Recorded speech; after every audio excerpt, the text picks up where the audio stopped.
Mami, was ist ein Rassismus? Komm mit, ich zeig's dir. Sagen wir, das ist ein Land. So ein Land, wie es viele auf der Welt gibt. Und in dem Land, da leben ganz viele Menschen. Die schauen alle unterschiedlich aus, die sprechen verschiedene Sprachen und die glauben an unterschiedliche Dinge.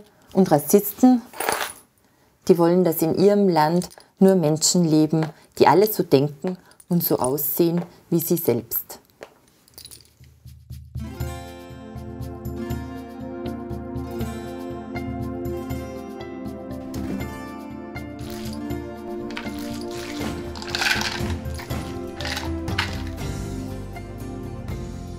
Mama, ich habe den Rassismus weggeschmissen.